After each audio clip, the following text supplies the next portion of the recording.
Akashvani. Hello friends, मी मीरा आजच्या या special कार्यक्रमामध्ये तुमचं अगदी मनापासून स्वागत करते. याच नोटवरती घेऊन आल्या मीरा तुमच्याबरोबर एक खूप हटके विषय. आज तुमच्याशी बातचीत करायला येणार आहे तुमचाच एक युवक मित्र मनीष विवेक आपटे. फिनोलेक्स कॉलेज ऑफ रत्नागिरीमधून बीई इलेक्ट्रिकल झालेला हा आपला मित्र काही वेगळ्याच वाटेची सफर करतोय. ती वाट नक्की कोणती आहे, कशी आहे, चला हे आपण जाणून घेऊया त्याच्याकडनंच. Biodegradable waste, eco friendly items हे असे शब्द आपल्या कानावरती सतत पडत असतात आणि त्याची क्रेज आपल्या युथ जनरेशनला तर नक्कीच आहे, हो की नाही? आणि याच क्षेत्रामध्ये आपला मित्र मनीष आपटे काम करत आहे. चला त्याच्या या नव्या वाटेविषयी जाणून घेऊया त्याच्याकडनंच. हॅलो मनीष, आकाशवाणीच्या स्टुडिओमध्ये मी मीरा तुझं अगदी मनापासून स्वागत करते. तुझं शिक्षण बीई इलेक्ट्रिकलमध्ये झालेलं आहे आणि तू जो आता व्यवसाय करतोयस तर तो खूप वेगळा आहे तुझ्या शिक्षणापेक्षा. तर मग ही कशी सुरुवात झाली? सुरुवात खरं म्हणायचं झालं तर जेव्हा मी इंजिनिअरिंगला होतो आणि इंजिनिअरिंगचं शिक्षण घेत असताना जेव्हा आपल्या रत्नागिरीमध्ये असं लक्षात आलं की आता रस्त्यावरच्या कुंड्या फोडल्या गेल्या आहेत आणि आता रस्त्यावरती कुठेही कुंडीमध्ये आपल्याला कचरा टाकता येणार नाही, तर खरा मनामध्ये जो स्पार्क होता तो तिथे पडला की आता करायचं काय. कारण माझ्या घरातली अशी स्थिती होती की कुंड्या फोडल्यात तर आता आपल्याकडे जी गाडी येईल त्या गाडीतच कचरा टाकावा लागेल आणि ती गाडी ज्या वेळेत येईल त्या वेळेत तिथे हजर राहावं लागेल, नाहीतर आपल्याला कचरा टाकता येणार नाही. ही खरी घटना होती. आणि आमच्या जिथे मी राहतो सोसायटीमध्ये तर तिथे खूप वृद्ध लोक राहतात, तर त्या सगळ्यांसाठीच हा खूप मोठा प्रश्न होता. आणि सोसायटीचा कचरा उचलणं किंवा त्याचं विलगीकरण करणं अशी कोणतीही व्यवस्था आमच्या सोसायटीमध्ये नव्हती. तर खूप मोठा प्रश्न होता की आता करायचं कसं, ही वेळ सांभाळायची कशी. आणि माझ्या घरातलाच खूप मोठा प्रश्न होता की घरात त्यावेळेत कोणी त्या गाडीवरती कचरा टाकायला जाईल असं घरात कोणी माणूस नव्हतं. तर अशा वेळेला काय करायचं, ही खरी घटना होती की ज्याच्यातनं या कचऱ्याबद्दल काहीतरी आपल्याला घरच्या घरीच काही करता येईल का, अशी ती सुरुवात झाली. आणि मग असंच गप्पा मारता मारता एक संघाचे प्रचारक होते निलेश मुळीक म्हणून, तर त्यांनी हा विषय एका मोठ्या स्वरूपामध्ये माझ्या डोक्यात घालून दिला. आणि खऱ्या अर्थाने 2016 पासनं या विषयावरती काही ना काहीतरी वाचन असेल, अभ्यास असेल, काही प्रोजेक्ट्स बघून येणं, ह्या विषयाला खऱ्या अर्थाने सुरुवात झाली. आता जो प्रश्न तुम्ही मांडलात तो बहुधा आपले जे आता श्रोते आहेत त्यांच्या मनामध्ये किंवा युथ जनरेशनच्या सुद्धा घरामध्ये हा प्रश्न नक्की प्रत्येकाच्या घरी आला असेल, कारण वर्किंग वुमन तर बऱ्याच ठिकाणी रत्नागिरीतही आहेत. नक्की पुढच्या हालचाली तुझ्या कशा होत्या हे आम्हाला नक्की जाणून घ्यायला आवडेल. पुढच्या हालचाली अशा होत्या की लगेच काही या कामाला सुरुवात झाली नाही. इंजिनिअरिंगचं शिक्षण चालू असताना इलेक्ट्रिकल इंजिनिअरिंगचं शिक्षण घेताना हा स्ट्रीम पूर्णपणे वेगळा होता. त्यामुळे ह्याच्यातलं मुळात आधी मला अभ्यास करणं, माझं नॉलेज ह्याच्यामध्ये वाढवणं, काही प्रोजेक्ट जे चालू आहेत मेट्रोपॉलिटन सिटीमध्ये ते पाहून येणं, आपल्या जिल्ह्यामधले काही प्रोजेक्ट पाहणं, या विषयाची माहिती घेणं, यातल्या तज्ज्ञ लोकांना भेटणं, त्यांच्याशी चर्चा करणं, अशी खरी सुरुवात झाली. आणि 2017 साली मला एक बायोगॅस प्रोजेक्ट बसवण्याची स्वतः संधी मिळाली. आणि असे 2017 साली मी 2 प्रोजेक्ट आपल्या जिल्ह्यामध्ये बसवले आणि ते अजूनपर्यंत चालू आहेत. त्यामुळे सुरुवात खरी पोर्टेबल बायोगॅस युनिटने झाली, जे आपण अगदी छोट्या स्वरूपापासून अगदी मोठ्या स्वरूपामध्ये खड्डा न खणता आपण आपल्या घरामध्ये सुद्धा हे युनिट बसवू शकतो. तर हे असे प्रोजेक्ट्स मला मिळाले आणि तिथून खऱ्या अर्थाने कचरा आणि त्याच्यामध्ये काहीतरी स्वतःचं काही बनवणं किंवा एक पर्याय लोकांना उपलब्ध करून देणं, ह्या विषयाला खऱ्या अर्थाने तिथे सुरुवात झाली. जेव्हा हा प्रश्न उपस्थित राहिला घरामध्ये आणि त्याच्यानंतर तुम्ही म्हणालात की वेगवेगळे प्रोजेक्ट्स मी बघितले आधी, तर मग हे रत्नागिरी जिल्ह्यामध्ये आधीपासून कल्चर आहे का बायोडिग्रेडेबल वेस्टचं? म्हणजे जेव्हा तुझ्या मनामध्ये आलं ही गोष्ट आपण करूया, तर त्यावेळेला रत्नागिरी जिल्ह्यामध्ये तुला कसं सहकार्य मिळालं? रत्नागिरी जिल्ह्यामध्ये सहकार्य म्हणजे एकतर आपल्या रत्नागिरी जिल्ह्यामध्ये असे कुठचे मोठे प्रोजेक्ट्स आहेत याबद्दल मला फारशी माहिती नव्हती.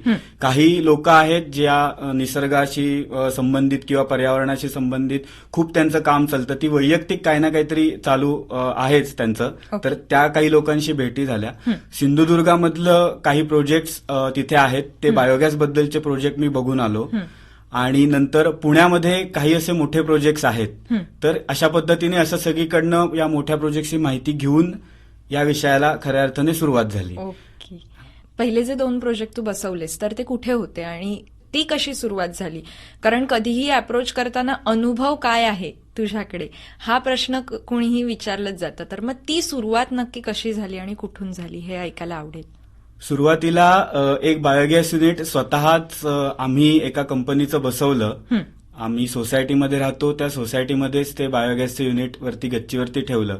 ते वापरायला सुरुवात केली आणि नंतर असं लक्षात आलं की हे युनिट जे आहे ह्याची ज्या किमतीने आम्ही ते विकत घेतलं तर तेवढ्या किमतीला आज आपल्या रत्नागिरी किंवा सिंधुदुर्ग या परिसरामध्ये तेवढ्या किमतीला ते कोणी विकत घेणार नाही. तर अशा वेळेला ह्याच्यापेक्षा कमी किमतीमध्ये आणि लोकांना सहज घेता येईल किंवा सहज समजेल अशा पद्धतीने काही या युनिट्स आपल्याला करता येऊ शकतं का किंवा देता येऊ शकतं का, असा विचार खऱ्या अर्थाने तो समोर आला. आणि 2017 साली जे मी प्रोजेक्ट बसवले ते रत्नागिरीमध्ये बसवले. अभ्यास चालू झाल्यानंतर जेव्हा मी स्वतः बायोगॅसचं युनिट वापरायला सुरुवात केली त्यावेळेला त्यातल्या काही गोष्टी या बारकाईने लक्षात आल्या की ते कशा पद्धतीने हाताळावं लागतं. कारण आपण ह्याच्यामध्ये शेण वापरत नाही. हे आपण टोटली आपलं जे फूड वेस्ट आहे म्हणजे आपलं वाया गेलेलं अन्न, उरलेलं अन्न ह्याच्यावरती हा बायोगॅस प्रोजेक्ट म्हणजे आपण चालवतो. तर त्या फूड वेस्ट वरती बायोगॅस चालवणं हे एक चॅलेंज होतं खरं तर. त्याच्यामध्ये येणाऱ्या अडचणी समोर येत गेल्या, त्याचा अभ्यास होत गेला आणि मग लक्षात आलं की आपण हा प्रोजेक्ट नक्कीच उभारू शकतो. तर हा प्रोजेक्ट पहिला उभारण्यासाठी माझे वडील इंजिनिअरिंग त्यांची बॅकग्राऊंड असल्यामुळे आणि त्यांचा इतक्या वर्षाचा नोकरीचा अनुभव असल्यामुळे टेक्निकल सपोर्ट सगळा माझ्या वडिलांनी मला दिला आणि 2 प्रोजेक्ट आम्ही रत्नागिरी आणि दापोली या ठिकाणी 2 प्रोजेक्ट आम्ही सुरू केले आणि अजूनही ते चांगल्या पद्धतीने आज 2021 आता संपलं, 22 चालू झालं, 5 वर्ष त्या प्रोजेक्टला आता पूर्ण होतील. ते दोन्ही प्रोजेक्ट फूड वेस्ट वरती तेव्हा बसवलेले अजूनही व्यवस्थित चालू आहेत. वाव. म्हणजे मग 2017 पासून बिझनेसला सुरुवात झाली असं म्हणता येईल. हा, असं म्हणायला हरकत नाही. 2017 पासून सुरुवात झाली. हा, ओके. मग आता सद्यस्थितीला किती प्रोजेक्ट सुरू आहेत, कार्यरत आहेत?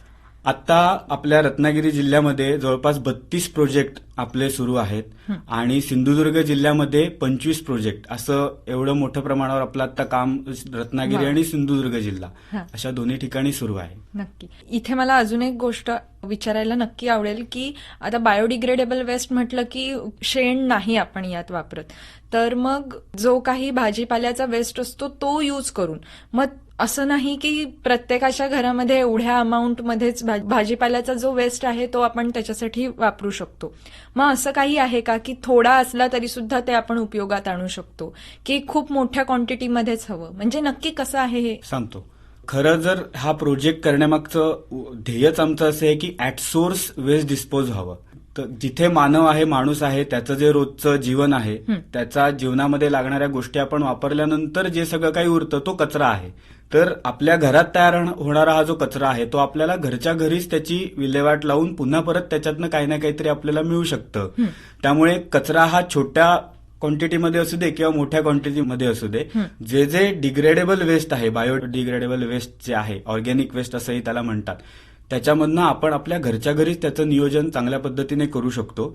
त्यामुळे आज आपल्याकडे एका फॅमिलीचं छोटं युनिट, मग ते बायोगॅसचं असेल किंवा ते कंपोस्ट युनिट असेल, आज कंपोस्ट युनिट हेच असं आहे की ज्याला खड्डा खणायला लागत नाही, ते सुद्धा आपण कुठेही ठेवू शकतो, इतक्या छोट्या आकाराचं ते युनिट आहे. त्यामुळे एका फॅमिलीपासून ते अगदी कमर्शियल लेवलवरच्या जे काही कॉम्प्लेक्स असतील, मग त्याच्यामध्ये हॉटेल्स आहेत, रेस्टॉरंट्स आहेत, हॉस्पिटल्स आहेत, शाळा आहेत, इथे तयार होणारा कचरा वेगवेगळ्या पद्धतीचा असेल तर त्यानुसार आपण एवढे मोठे प्रोजेक्ट सुद्धा आज आपण बसवू शकतो. त्यामुळे अगदी छोट्या स्वरूपापासून 2-3 जणांचं कुटुंब असेल, 4 जणांचं कुटुंब असेल, ते अगदी आता मी सांगितलं तसं या ज्या कमर्शियल कॉम्प्लेक्सेस आहेत जिथे मोठ्या प्रमाणावरती लोकांचा वावर असतो रोजचा आणि तिथे जो ऑर्गॅनिक वेस्ट असतं, असे मोठे प्रोजेक्ट सुद्धा आज आपल्याकडे उपलब्ध आहेत.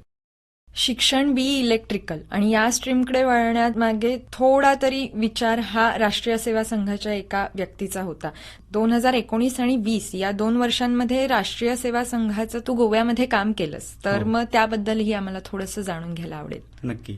लहानपणापासूनच संघाचा स्वयंसेवक आहे आणि 11वी-12वीत असतानाच ठरवलं होतं की शिक्षण पूर्ण झाल्यानंतर थोडी वर्ष ही देशासाठी, मग ती संघाच्या माध्यमातून असतील तर ती देशासाठी आपलं योगदान द्यायचं. त्यामुळे 11वी-12वीतच हे निश्चित होतं की शिक्षण पूर्ण झाल्यानंतर आपल्याला काही वर्ष संघाचा प्रचारक जायचंय. ओके. त्यामुळे संघाचा प्रचारक म्हणून मी गोव्यामध्ये गेलो 2019 ते 21. तिथे सोशल वर्क, पूर्णपणे देशासाठी पूर्ण वेळ काम करणं. त्या 2 वर्षामध्ये हा पूर्णपणे व्यवसाय हा बंद होता, त्याच्या काही ऍक्टिव्हिटी व्यवसायाच्या काही चालू नव्हत्या. त्यामुळे 2 वर्ष पूर्णपणे देशासाठी जे काही असेल ते गोव्यामध्ये ते काम मला करायची संधी मिळाली. ओके. पण त्यावेळेलाही बॅक टू द माइंड कुठेतरी अभ्यास किंवा विचार हा सुरूच होता असेल, तर मग ती 2 वर्ष कशी ठरली पुढे? हो, नक्कीच. कारण ते जे काम आहे ते पूर्णपणे समाजात राहून, समाजाबरोबर राहून करण्याचं आहे.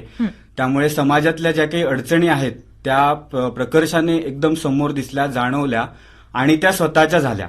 हा त्यातला खूप मोठा घटक होता की समस्या आपण बघतो, पण संघाचं काम करत असल्यामुळे ज्या समाजाच्या ज्या समस्या आहेत किंवा काही गोष्टी आहेत त्या स्वतःच्या होतात, हा त्यातनं एक अनुभव आला. आणि त्या ज्या सगळ्या समस्या आहेत त्यातनंच काही ना काहीतरी आपल्याला सोल्युशन्स मिळत असतात. त्यामुळे असा त्याचा मला उपयोग झाला. गोव्यामध्ये कचऱ्याचा मोठा प्रोजेक्ट आहे, तो मला त्या निमित्ताने पाहता आला. आणि नक्कीच ह्या विषयातली थोडीशी इंजिनिअरिंग करताना बॅकग्राऊंड असल्यामुळे तिथे सुद्धा माझ्या वयोगटातली जी मुलं आहेत किंवा माझे तिकडे जे मित्र होतील त्यांच्याबद्दल पर्यावरणाशी संबंधित काही गप्पा मारता आल्या. तिथल्या काही पर्यावरण मध्ये काम करणाऱ्या व्यक्तींशी माझी भेट झाली किंवा त्यांच्याबद्दल मला काही गोष्टी समजल्या. अशा पद्धतीने या 2 वर्षांचा खूप चांगला उपयोग, कारण आज जे मी काम करतोय ते समाजात राहून समाजाशी निगडीत असलेलं काम आहे. त्यामुळे ती एकंदर जी बॅकग्राऊंड आहे ती या 2 वर्षामध्ये मला चांगली मिळाली गोव्यामध्ये असताना. बीई इलेक्ट्रिकल या शिक्षणाचा या स्ट्रीममध्ये कसा उपयोग झाला? ऍक्च्युली इलेक्ट्रिकल इंजिनिअरिंग असल्यामुळे आता प्रत्यक्षात मी जे काम करतोय ते इलेक्ट्रिकलशी रिलेटेड नक्कीच नाहीये. भविष्यात ते असेल, म्हणजे आता आम्ही हळूहळू त्याच्यात काही मोटर्स आणणं आणि ते मोटराईज करणं या विषयाकडे आम्ही आता प्रोजेक्टमध्ये सरकतोय. तर भविष्यात ते नक्कीच त्या विषयाशी रिलेटेड असेल. पण इंजिनिअरिंग हे फील्डच असं आहे की जे आपल्याला इंजिनियर या शब्दात अनेक गोष्टी येतात, त्यामुळे टेक्निकल नॉलेज हा त्यातला खूप महत्वाचा विषय असतो. तर टेक्निकल नॉलेज मला खूप इंजिनिअरिंगला असल्यामुळे त्याचा खूप फायदा झाला, ते खूप शिकायला मिळालं. आणि फिजिक्स, सायन्स म्हणजे फिजिक्स आणि केमिस्ट्री हे विषय इंजिनिअरिंगलाही सुरुवातीला असतात, पण ह्या विषयांचा एखादं आपण जेव्हा मॅन्युफॅक्चरिंग करतो, काही बनवतो, तर त्यावेळेला ते बनवताना नक्कीच फिजिक्स तिथे लागतं, मॅथमॅटिक्स लागतं. त्यामुळे इंजिनिअरिंगच्या पूर्ण प्रोफाईलचा मला माझ्या व्यवसायामध्ये नक्कीच आता उपयोग होतोय. ओके. बायोडिग्रेडेबल वेस्ट म्हटलं की मग कसं ते कुंड्यांमध्ये ते खत घालणं, मग त्याला खूप वेळ लागणं. मग नक्की हे जे युनिट तू आत्ता सेल करतोयस किंवा ज्याचा तू आत्ता बिझनेस करतोयस, तर मग ते नक्की युनिट कसं आहे याबद्दल थोडक्यात माहिती देशील का? नक्की. आता जे आपल्याकडे युनिट आहे ते पोर्टेबल युनिट आहे, जे आपण आपल्या घराच्या गॅलरीमध्ये बसवू शकतो आणि ते हाताळायला अत्यंत सोपं आहे. म्हणजे 12 वर्षाचा मुलगा ते एखादी वृद्ध व्यक्ती ह्या युनिटचा अतिशय सहजपणे आणि सोप्या पद्धतीने वापर करू शकते. मुळात हे करण्यामागची कन्सेप्टच अशी होती की जो समाजातला सामान्य माणूस आहे त्याला आपल्या कचऱ्यावरती सोप्या पद्धतीने प्रक्रिया करता आली पाहिजे आपल्याच घरी. हा त्याचा मागचा मुख्य हेतू असल्यामुळे सोप्या पद्धतीनेच काही करता येईल का, हा याच्यामागे विचार होता.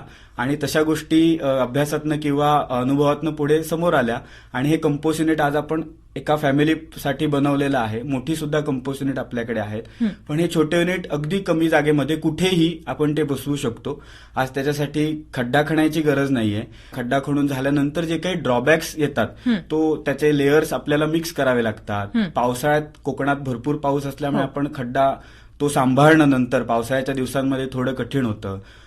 कुत्रे, मांजरी कधी कधी ते खड्डा सगळं आपण टाकलेलं असतं ते बाहेर उडवतात, त्याला घुशी, उंदीर लागणं असे प्रकार होतात. आणि एक माणूस म्हणजे थोडक्यात लेबर आपल्याला त्या कामासाठी तो खड्डा परतणं हे करणं यासाठी लावावा लागतो.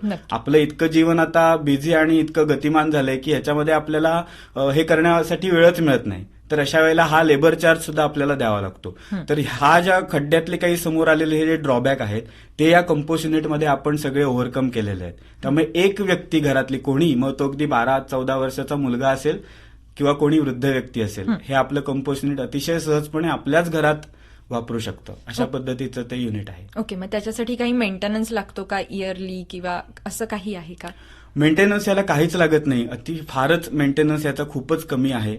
ह्याला खरंच मेंटेनन्स काही लागत नाही. एकदा घेतल्यानंतर त्याला मेंटेनन्स हा काही नाही. याच्यामध्ये आपण रोज कचरा टाकणं आणि त्याच्यावरती कल्चर टाकणं, म्हणजे ते कचऱ्याचा वास घालवणं, त्या कचऱ्याचं जे खत होण्याची जो वेळ आहे तो कमी करणं, ह्या गोष्टीसाठी आपण कल्चर पण देतो. त्यामुळे कचरा टाकणं आणि कल्चर टाकणं, आणि ते जे युनिट आहे ते 360 अंशामध्ये आपण फिरवायचं आहे हाताने, जेणेकरून त्या कचऱ्याला हवा खेळती राहील, त्यात झालेलं जे पाणी असेल ते बाहेर पडेल. ही 2 कामं आपल्याला कायम करायची. आपण एवढंच फक्त त्याच्यामध्ये करावं लागतं. बाकी याच्यामध्ये कठीण असं काही नाही. यात असं काही आहे का की म्हणजे या भाज्याच्याच साली चालतील, हेच चालेल, असंही काही आहे का हे युनिट वापरताना? ऑर्गॅनिक वेस्ट आपण सगळं ह्याच्यामध्ये टाकू शकतो. त्याच्यामध्ये भाजीपाला आला, आपलं अन्न आलं, किंवा आपल्या घरातला पालापाचोळा असेल, आपलं छोटं गार्डन असेल तर त्याची फुलं असतील, पानं असतील जी पडत असतात, तो पालापाचोळा ह्याच्यामध्ये टाकू शकतो. निर्माल्य जे आपलं असतं ते आपण ह्याच्यामध्ये टाकू शकतो. ही भाजी म्हणजे ह्या भाजीचं साल टाकून चालेल का वगैरे असं खूप नाहीये, पण काही असे काही पदार्थ आहेत की ज्यांना कुजण्यासाठीच खूप वेळ लागतो. उदाहरणार्थ आपल्याकडचं केळीचं आणि फणसाचं पान, जे केळीचं पान आणि फणसाचं पान ह्याची खत होण्याला जो म्हणजे प्रोसेस जी चालू होते तीच 15 ते 20 दिवसांची आहे. म्हणजे कचऱ्यातनं खत होण्याची जी प्रक्रिया आहे त्यालाच या 2 पानांना मुळात वेळ लागतो. तर अशा काही गोष्टी आहेत, पण जे निसर्गातनं आपल्याला मिळतंय, जे बायोडिग्रेडेबल आहे, ते आपण याच्यामध्ये नक्कीच टाकू शकतो. ऑर्गॅनिक वेस्ट, ज्याचं साधारणपणे ढोबळमानाने मी वर्गीकरण कसं आहे ते आता सांगितलं, की भाजीपाला असेल, साली असतील फळांच्या, पालापाचोळा, निर्माल्य, आपलं उरलेलं अन्न, ते सगळं आपण कंपोस्ट युनिटमध्ये टाकू शकतो. आणि गेली अनेक वर्ष सुका कचरा वेगळा आणि ओला कचरा वेगळा हे सुरूच आहे, त्यामुळे कुणाच्याही घरी चालवायला काहीच हरकत नाहीये. सोप्पा आहे आणि सुटसुटीतही आहे. आणि या 5Gच्या जनरेशनमध्ये किंवा 21व्या शतकामध्ये वेळ हा कुणाकडे नसतोच.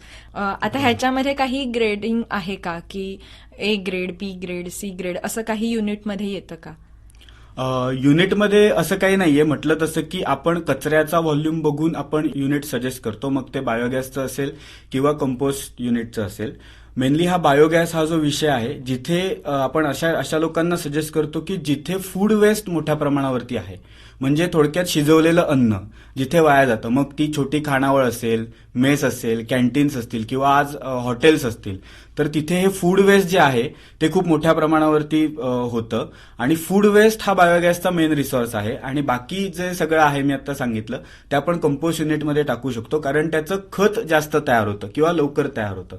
आणि फूड वेस्टचा आपल्याला गॅस जास्त मिळतो, मिथेन आपल्याला जास्त मिळतो, जो आपण पुन्हा परत आपल्या किचनमध्ये, स्वयंपाकघरामध्ये आपण जेवण करण्यासाठी, काही शिजवण्यासाठी, गरम करण्यासाठी पुन्हा परत वापरू शकतो. तर ढोबळमानाने असं त्याचं वर्गीकरण आहे. युनिट्समध्ये ग्रेडिंग असं म्हणता येणार नाही, पण युनिट्समध्ये वेगवेगळे सायझेस आहेत, मग ते बायोगॅसचं असेल किंवा कंपोस्ट युनिटचं असेल. मग अशी मी उल्लेख केला तसं की छोट्या फॅमिलीपासून ते अगदी मोठी रेस्टॉरंट असेल, हॉटेल असेल, एखादी गोशाळा असेल, तर अशा मोठ्या पद्धतीने किंवा मोठ्या प्रमाणावरती सुद्धा आपण युनिट बनवू शकतो. आणि तशी युनिट्स आपल्याकडे उपलब्ध आहेत, दोन्ही बायोगॅस आणि कंपोस्टिंग मधली. आता ही जी 2 युनिट तू सांगितलीस, तर म्हणजे बेसिकली बायोडिग्रेडेबल वेस्ट म्हटलं की खत निर्मिती एवढंच आहे. तर मग नक्की यात कोणकोणते प्रकार आहेत, ते कसे आहेत, आणि ते आपण बायोडिग्रेडेबल वेस्ट जनरेट झाल्यानंतर त्याचा उपयोग नक्की कशा प्रकारे होऊ शकतो हे थोडक्यात सांगशील का? नक्की. आपलं जे रोजचं राहणीमान आहे आणि थोडक्यात त्यातनं तयार होणारा जो कचरा आहे त्याच्यामध्ये प्रामुख्याने सगळा ओला कचरा, सुका कचऱ्यामध्ये पालापाचोळा असेल तर तो सुका, बाकी जे सगळं जे होतं प्लॅस्टिक असेल, इलेक्ट्रॉनिक वेस्ट असेल किंवा सॅनिटरी नॅपकिन्स असतील, तर साधारण ह्या ढोबळमानाने ह्या पद्धतीने रोज कचरा निर्माण होतो. तर त्यातलं हे जे ऑर्गॅनिक वेस्टचं प्रमाण आहे ते 50% आहे. आणि 100% जर आपण रोजचा कचरा पकडला तर 50% हे ओला कचऱ्यामध्ये किंवा बायोडिग्रेडेबल वेस्टमध्ये ह्या सगळ्या गोष्टी मोडतात. तर आता मी सांगितलं तसं की घरच्या घरी आपण काय करू शकतो, तर ऑर्गॅनिक वेस्ट जे आहे ज्याच्यातनं आपल्याला प्रोसेस करून एकतर परत आपल्या झाडांसाठी किंवा कुंड्यांसाठी खत मिळवू शकतो, नाहीतर स्वयंपाकघरात वापरण्यासाठी पुन्हा परत गॅस मिळवू शकतो. या गोष्टी आपण ऑर्गॅनिक वेस्टमधनं मिळवू शकतो. बाकी प्लॅस्टिक, मग त्या पेट बॉटल्स असतील किंवा पिशव्या असतील, रेपर्स असतील किंवा इलेक्ट्रॉनिक वेस्ट असेल, तर ह्याचा आपण फक्त घरामध्ये विलगीकरण करू शकतो. आणि अशा पद्धतीने कोणी घेत असेल, कुठची रिसायकलिंग कंपनी असेल, तर त्यांना ते आपण पाठवू शकतो. कारण आज या गोष्टी अशा आहेत की आपल्याला घरामध्ये याचं काही नियोजन किंवा त्याच्यातनं पुन्हा परत काही उपलब्ध म्हणजे आपल्याला होणं खत किंवा असं जसं आपल्याला ऑर्गॅनिक वेस्टमधनं मिळतं, तसं या गोष्टीतनं आत्ता घरच्या घरीच पुन्हा परत काही ना काहीतरी मिळेल असे सोर्स आत्ता तरी उपलब्ध नाहीयेत. उपलब्ध असले तर ते फार खर्चिक आहेत. त्यामुळे ह्या गोष्टी ज्या आहेत त्या मोठ्या प्रमाणावरती जिथे कलेक्शन होतात त्या सेंटरला आपण वेगवेगळ्या पद्धतीने वर्गीकरण करून पाठवणं हा त्यातला एक मार्ग, आणि तो खूप मोठ्या प्रमाणावरती करता येईल आणि त्याने नक्कीच आपल्या निसर्गाचं नक्कीच रक्षण होऊ शकतं. तर अशा पद्धतीने आपल्याला आपल्या घरात तयार होणाऱ्या कचऱ्याचं अशा पद्धतीने नियोजन करता येऊ शकतं. नक्कीच. युथमध्ये आता बायोडिग्रेडेबल वेस्ट असेल किंवा सोलार एनर्जी सिस्टीम मॅनेजमेंट असेल किंवा या सगळ्याबद्दल थोडं का होईना त्याच्याबद्दलचं महत्व हे वाढलेलं आहे. त्याचप्रमाणे रेन वॉटर हार्वेस्टिंग आणि सोलार पीसीयू ही कन्सेप्ट काय आहे? सोलार पीसीयू म्हणजे सोलार पॉवर कंडिशनिंग युनिट असं त्याला आपण म्हणतो. तर सोलार म्हणजे ही सौर ऊर्जा आहे. थोडक्यात आपण अगदी 5वी-6वीतनं शिकत आलोय की हे जे रिन्युएबल सोर्सेस ऑफ एनर्जीज आहेत ते आपण वापरले पाहिजेत. मग त्याच्यामध्ये विंड एनर्जी आहे, सोलार एनर्जी आहे, त्याच्यानंतर टायडल एनर्जी आहे, तर किंवा जिओथर्मल एनर्जी आहे, की हे रिन्युएबल रिसोर्सेस आहेत. हे आज मोठ्या प्रमाणावरती उपलब्ध आहेत आणि निसर्ग आपल्याला ते फुकट देतोय. पण आज आपण त्याचा वापर सुद्धा मोठ्या प्रमाणावरती केला पाहिजे. जे आपण आज पेट्रोल, डिझेल याचा वापर आपला आता जास्त आहे, पण हे निसर्गातनं आपल्याला फुकट निसर्ग आज आपल्याला देतोय. तर ह्याचं एनर्जीमध्ये कन्व्हर्जन आपल्याला करता येतं. सोलार पीसीयू हा विषय सुद्धा तसाच आहे. आपल्या सगळ्यांना माहिती आहे की आज लोक सोलारमध्ये खूप चांगलं अवेअरनेस आज सोलारमध्ये आलेला आहे. आज बऱ्याच बंगल्यांनी आपल्या छतावरती सोलार पॅनल्स बसवली आहेत. तोच हा विषय आहे की सोलार पॅनल आपण बसवावं आणि आज खूप कमी खर्चामध्ये आपली जेवढी क्षमता आहे तेवढं आपण याच्यामध्ये इन्व्हेस्टमेंट करू शकतो. अगदी 50-60 हजारापासून याच्यामध्ये आज आपल्याला सोलार पॅनल आपल्याकडे उपलब्ध आहेत. ओके. आणि बायोडिग्रेडेबल वेस्ट किंवा कंपोज्ड युनिट हे कुठल्या रेंजपासून सुरू होतात साधारणपणे? कंपोस्ट युनिट जे फॅमिलीसाठी आहे ते आपल्याकडे आज 6,000पासून अवेलेबल आहेत. आणि बायोगॅस युनिट आज आपल्याकडे 16,000पासून पुढे अवेलेबल आहेत. आणि ह्या सगळ्या म्हटलं तर वन टाइम हो इन्व्हेस्टमेंट वन टाइम इन्व्हेस्टमेंट आहेत. आणि म्हटलं तसं की आपण कचऱ्याचा व्हॉल्यूम बघून किती कचरा तयार होतो याच्यावरती आपण युनिटचा साईज ठरवतो आणि तो रिकमेंड करतो. नक्कीच. बॅक टू फर्स्ट नोट, सुरुवात कशी झाली हे जाणून घेतलं. त्यानंतर 2 वर्ष गोव्यामध्ये कार्यरत होतास तू आणि परत 2021 मध्ये जनरली म्हणजे हे लॉकडाऊन पिरियड किंवा हे जेव्हा होतं त्यावेळेला परत पुनराजीवन म्हणतात तसं तू बिझनेसला परत उभं केलंस. तर मग यावेळेला गव्हर्नमेंटच्या काही स्कीम्स किंवा स्टार्टअप ही एक कन्सेप्ट आपल्या युथमध्ये खूप फेमस आहे. तर मग ह्याचा एक उत्तम उदाहरण म्हणून तुझ्याकडे नक्कीच बघता येईल की स्टार्टअपसाठी म्हणजे तू जे शिक्षण घेतलंस आणि त्याच्या खूप वेगळ्या स्ट्रीमवरती सध्या तू काम करतोयस ऍज अ बिझनेस म्हणून, आणि रत्नागिरीमध्ये हे एक वेगळं एक्झाम्पल तू उभं करतोयस. तर या स्टार्टअप बद्दल थोडंसं सांग ना, किंवा त्यात येणारे अनुभव हे प्रत्येकाचे वेगवेगळे असतील, तर तुझा एक अनुभव आम्हाला ऐकायला नक्की आवडेल. नक्की. स्टार्टअपचं जर म्हटलं तर स्टार्टअपच्या कुठच्या योजना अजून मी कुठच्या घेतल्या नाहीयेत. जे काय करतोय ते मी आज स्वतःच्या याच्यावरतीच आतापर्यंत जे केलंय ते स्वतःच्या याच्यावरतीच केलंय. म्हणजे आत्मनिर्भर झालेला आहेस तू. पण आता काही मोठा प्रोजेक्ट सेटअप करायचा आहे, डोक्यात आहे, आणि त्यासाठी नक्कीच स्टार्टअपमधनं काही ना काहीतरी विषय समोर ठेवणं किंवा त्याच्यामध्ये काही त्याचा लाभ घेणं हे नक्कीच आता डोळ्यासमोर आहे. ओके. म्हणजे गव्हर्नमेंटच्या ज्या काही स्टार्टअप स्कीम्स आहेत त्याचा लाभ घेऊन पुढे. हो, गव्हर्नमेंटच्या स्कीम्स आहेत किंवा लोन मिळण्यासाठीच्या ज्या स्कीम्स आहेत, मग पीएमईजीपी असेल किंवा सीएमईजीपी असेल, यांच्यामधनं आपल्या प्रोजेक्टसाठी आपल्याला लोन मिळतं. तर ह्या ज्या स्कीम्स आहेत ह्याच्यासाठी प्रोजेक्ट रिपोर्ट बनवणं आणि मोठ्या प्रमाणावरती आता हा व्यवसाय वाढवायचा आहे, तर नक्कीच स्टार्टअपचा नक्कीच मला उपयोग होईल आणि त्याच्यामध्ये गव्हर्नमेंटच्या आता असणाऱ्या सगळ्या स्कीम्सचाच मला नक्की उपयोग होईल आणि त्यासाठी मी आता ते प्रोजेक्ट रिपोर्ट तयार करतो आहे. Okay, good. हे नक्की आवडेल की 2016-17 साली पहिली 2 युनिट इन्स्टॉल केलीस. त्यानंतर 2 वर्ष थोडासा गॅप पडला, पण परत बॅक टू पॅव्हेलियन आलं म्हणतो तसं तू परत बिझनेस सुरू केलास. तर मग ह्याच्यामध्ये छोटे मोठे अनुभव हे येत असतात. कधी कधी एका अनुभवावरून कानाला खडा, आता असं परत होणार नाही, किंवा अरे वा ह्याच्यातून अजून छान शिकायला मिळालं, असे अनुभवही तुला आतापर्यंत काही ना काही आले असतील, तर ते जाणून घ्यायला आम्हाला आवडेल. नक्की. खरं तर मे मध्ये, यावर्षीच्या मे मध्ये, 2021च्या मे मध्ये पुन्हा परत कॉलेजला असताना जो चालू केलेला विषय होता किंवा ज्या विषयात अभ्यासाला सुरुवात केली होती त्याच्यातलाच व्यवसाय हा करणं हे मे मध्ये मी निश्चित केलं आणि सुरुवात केली. तर लॉकडाऊन होतं, सेकंड वेव्ह मोठ्या प्रमाणावरती होती आणि अशा वेळेला एखादा व्यवसाय सुरू करणं, तर हे एक चॅलेंज आलं माझ्यासाठी समोर. कारण लॉकडाऊन असल्यामुळे मटेरियल आपल्याला मिळणं इथपासून ते अजून बऱ्याच अडचणी समोर आल्या. तर हा प्रवास मी थोडा सांगेन. तर मे मध्ये जेव्हा सुरुवात झाली तेव्हा digital marketing, social media through याचा आपल्या बिझनेसचं मार्केटिंग करणं, ऍडव्हर्टायझिंग करणं हा विषय सुरू केला. आणि त्याच्यानंतर अपेक्षा नव्हती की पटकन एवढे ऑर्डर्स येतील आपल्याला. कारण कॉलेजला असताना जेव्हा मी ह्या विषयाबद्दल कोणाला सांगायचो किंवा मांडायचो तेव्हा लोक ऐकून घ्यायची, पण त्याच्यात सिरियसली हा विषय घेतला तेवढा नाही जायचा. त्यामुळे हा मधला माझा गॅपचा पिरियड गेल्यानंतर मी एक छोटीशी ऍड केली आणि त्याच्यातनं मला एवढे पटकन रिप्लायज येतील असं मला अपेक्षा नव्हती. आणि त्यामुळे मे मध्ये ऍडव्हर्टाईज केल्यानंतर ऑर्डर्स मिळाल्या, पण त्या ऑर्डर्स करण्यासाठी जागा आणि त्यासाठी लागणारी टूल्स ही माझ्याकडे नव्हती. तर अशा वेळेला काय करायचं, आणि त्यात हा लॉकडाऊनचा पिरियड. तर हे सांगायला मला नक्कीच आवडेल की कॉलेजला असताना मी बायोगॅसचं सगळं करत होतो, त्यामुळे काय करायचं, कशा पद्धतीने करायचं, मटेरियल काय वापरायचं ह्याची मला पूर्ण कल्पना होती. त्यामुळे सुरुवात माझी मे मध्ये खऱ्या अर्थाने नव्हती. ते रिसोर्स किंवा त्यातली माहिती मला होती, पण जागा किंवा टूल्स हा विषय नव्हता, माझ्याकडे उपलब्ध नव्हता. तर माझा रत्नागिरीत राहणारा आतेभाऊ आणि वहिनी अशा दोघांनी त्यांच्या बंगल्याचे पार्किंग मधली जागा मला अवेलेबल करून दिली आणि बायोगॅसची पहिली युनिट्स मे मधली ही त्या बंगल्याच्या पार्किंगमध्ये आम्ही बनवायला सुरुवात केली मे मध्ये. तर अशा पद्धतीने सुरुवात झाली.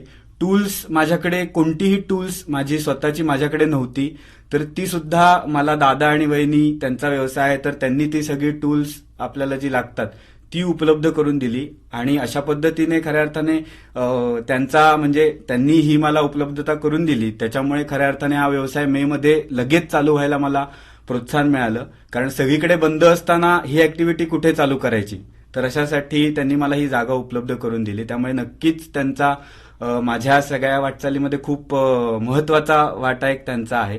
तसंच ह्याच्यात पुढे जाताना दापोलीमध्ये निवेदिता प्रतिष्ठान म्हणून एक एनजीओ आहे, तर त्याचे जे अध्यक्ष आहेत प्रशांत परांजपे म्हणून, त्यांनी कंपोस्टिंग आणि ह्या कचरा ह्या विषयामध्ये मला खूप मार्गदर्शन केलं. गेले अनेक वर्ष सगळा कचरा, मग प्लॅस्टिक असेल, इलेक्ट्रॉनिक वेस्ट असेल किंवा ऑर्गॅनिक वेस्ट असेल, हा गेले अनेक वर्ष ते या कचऱ्यामध्ये त्यांचं काम आहे. त्यामुळे त्यांचा खूप मोलाचा वाटा माझ्या या वाटचालीमध्ये आहे आणि खूप मोलाचं मार्गदर्शन मला त्यांच्याकडनं मिळालं. तसंच सांगायचं अजून झालं तर रत्नागिरीतलेच काही उद्योजक आहेत, तर त्याच्यामध्ये केदार जोशी म्हणून आहेत. त्यांनी आपलं वर्कशॉप मला वापरायला दिलं आणि मग हा जो जागेचा प्रश्न होता किंवा टूल्सचा प्रश्न होता तो सुटला आणि खऱ्या अर्थाने एक चांगली सुरुवात अशा पद्धतीने या लॉकडाऊन पिरियडमध्ये झाली. आणि बायोगॅसच्या सुरुवातीला ऑर्डर मिळाल्या आणि जेव्हा तुम्हाला म्हणालीस की असा कोणता अनुभव येतो की कानाला खडा किंवा पुन्हा परत असं आपल्यात न होणार नाही याची काळजी घेतली पाहिजे, तर माझ्या बाबतीमध्ये की वेळ पाळणं, म्हणजे मग ती एखाद्याला भेटण्याची वेळ ठरवलेली असेल किंवा आपलं युनिट इन्स्टॉलेशनला जाण्याची वेळ असेल, तर ही आपण अगदी पूर्णपणे पाळली पाहिजे. तर ह्याच्यातला अनुभव मला नक्की आला. इन्स्टॉलेशन, मग ती कोणालाही भेटण्याची वेळ असू दे किंवा इन्स्टॉलेशन करण्याची वेळ असू दे, तर वेळ पाळणं ह्याचा अनुभव मला नक्कीच आला. आणि त्याचा म्हणतात तसं कानाला खडा की लावून घेतलेला आहे की वेळ याच्या पुढे 100% व्यवसायामध्ये नक्कीच पाळली जाईल असा अनुभव मला आला. सध्या रत्नागिरीमध्ये सुद्धा एक मोहीम सुरू आहे की प्लास्टिक विरहित रत्नागिरी, तर त्याही निगडीत तू काहीतरी एक काम करतोस असं आम्हाला कळलं, तर तेही आम्हाला जाणून घ्यायला आवडेल. हो, प्लास्टिक हा म्हटलं तसं असा विषय आहे की आपण घरच्या घरी त्याचं काहीच नियोजन आणि काही करू शकत नाही. नक्की. तर आता ह्या दिवाळीच्या पहिल्याच दिवशी, लक्ष्मीपूजनाच्या दिवशी मी प्लॅस्टिकमध्ये काहीतरी काम करायचं असं ठरवलं आणि त्याच्यामध्ये काम करायला सुरुवात केली. तर आज मी पेट बॉटल्स ज्या असतात, म्हणजे बिस्लरीच्या पाण्याच्या बॉटल्स असतील किंवा सॉफ्ट ड्रिंकच्या बॉटल्स असतील, तर ह्याचा कचरा खूप मोठ्या प्रमाणावर होतो. आज आपण आपल्या समुद्र किनाऱ्यावरती गेलो किंवा कुठच्या पर्यटन स्थळांना गेलो तर सहज ती लोक त्या फेकून देतात. मग त्याच्यात पाणी सुद्धा मोठ्या प्रमाणावरती तसंच असतं. तर ह्या पेट बॉटल्सचं कलेक्शन आणि ते कलेक्शन करून त्या रिसायकलिंग कंपनीला पाठवणं हा उद्योग मी या वर्षीच्या दिवाळीच्या पहिल्या दिवशी चालू केला आणि आता आपण रत्नागिरी शहरामध्ये हे पेट बॉटल्सचं कलेक्शन करतो आणि कलेक्शन झाल्यानंतर ते रिसायकलिंगला पाठवतो. खूपच छान. एकंदरीत तुझी वाटचाल बघितली तर देशासाठी करणं इथपासून सुरू झालेला तुझं प्रवास, तो बिझनेस रूपामध्ये त्याचं परिवर्तन होणं आणि ह्या खूप छान कन्सेप्ट सगळ्यांसमोर मांडणं ही खूप छान कल्पना आहे. आणि हे जर असंच अजून कोणाला करायचं असेल तर तुझ्या मित्रमैत्रिणींना, म्हणजे आपल्या युथ जनरेशनना काय सांगशील तू? युथ जनरेशनला नक्कीच मी सांगेन की आपण व्यवसायच करावा आणि नोकरी तर आहेच, पण व्यवसायामधनं आपल्याला जे समाधान मिळतं ते कायमस्वरूपी राहतं. आज खरं तर गरज आहे की जॉब ऑपॉर्च्युनिटीज डेव्हलप करण्याची, आणि तर त्या जर आपण आज करू शकलो तर आज नक्कीच आपल्याच देशाचं भलं आहे. त्यामुळे तरुणांना, म्हणजे माझ्या वयाच्या मुलांना तर मी सांगेन की कुठचाही व्यवसाय असू दे तर तो नक्कीच तुम्ही व्यवसायात उतरा. नोकरी तर कधीही मिळू शकते, पण व्यवसाय सुरू करा. आणि हा व्यवसाय सुरू करताना स्वतः काम करणं खूप आवश्यक आहे, असं मी माझ्या अनुभवावरून सांगेन. म्हणजे म्हटलं तसं की ही जी युनिट्स आहेत ती मी स्वतः बनवतो किंवा मी स्वतः बनवलेली आहेत सगळी युनिट्स. म्हणजे आज जरी कोणी कामगार माझ्याकडचा आला नाही तरी बायोगॅसचं सगळे युनिट्स मी स्वतःच्या स्वतः बनवू शकतो. तर हे जे स्वतः काम करणं आहे यातनं खूप चांगला अनुभव मिळतो. सगळीकडे स्वतः सामोरं जाणं, मग ते अडचणी असतील किंवा अशा कुठच्या पद्धतीने काही प्रोडक्शनमध्ये असेल, तर स्वतः प्रयत्न करा, स्वतः त्यात उतरा, तरच नक्कीच आपल्याला याचा फायदा होईल. कारण ह्या स्वतः गोष्टी केल्यामुळे त्यातले बारकावे आपल्याला समजतात आणि जेव्हा आपला व्यवसाय आपल्याला मोठा करायचा असतो किंवा आपण मोठा वाढवतो त्यावेळेला त्यातल्या येणाऱ्या अडचणी ह्या आपल्याला आधीच माहीत झालेल्या असतात, कारण आज आपण त्याला स्वतः सामोरे गेलेलो असतो किंवा स्वतः आपल्याला त्या गोष्टी जवळून आपण त्या पाहिलेल्या असतात. त्यामुळे व्यवसाय तर नक्कीच करतील सगळे तरुण असं मला वाटतं आत्ताचं एकंदर बघता. पण सगळ्या गोष्टीमध्ये मग तो कचरा असेल तर त्याच्यात हात घालण्याची आपली तयारी पाहिजे. मग बायोगॅस युनिटला एखादा प्रॉब्लेम आला तर तो सॉल्व्ह करताना मग त्याच्यात आतमध्ये मला हात घालायला लागला तरी चालेल, मग तो स्वतः घालायला मी तयार आहे. जरी मी कंपनीचा मालक असलो तरी मी ते आज करायला तयार आहे किंवा तशी माझी मानसिकता असली पाहिजे. हे जर असेल तर आपण कोणताही व्यवसाय खूप मोठ्या पद्धतीने करू शकतो आणि यशस्वी करू शकतो. नक्की नक्की. रत्नागिरीमध्ये ही एक काहीतरी कन्सेप्ट रुजू झाली आहे, त्याच्यामध्येही काम सुरू आहे. हे ऐकून खरंच रत्नागिरीकरांनाही खूप आनंद होईल. तुझ्या पुढच्या वाटचालीसाठी आमच्या आकाशवाणीच्या परिवारातर्फे खूप खूप शुभेच्छा आणि वेळात वेळ काढून तू इथे आलास त्याबद्दल मनापासून धन्यवाद. Thank you so much. आकाशवाणी रत्नागिरीचे असे विविधरंगी कार्यक्रम ऐकण्यासाठी AIR रत्नागिरी या आमच्या युट्यूब चॅनलला सबस्क्राईब करा आणि क्विक नोटिफिकेशनसाठी बेल आयकॉनवर क्लिक करा.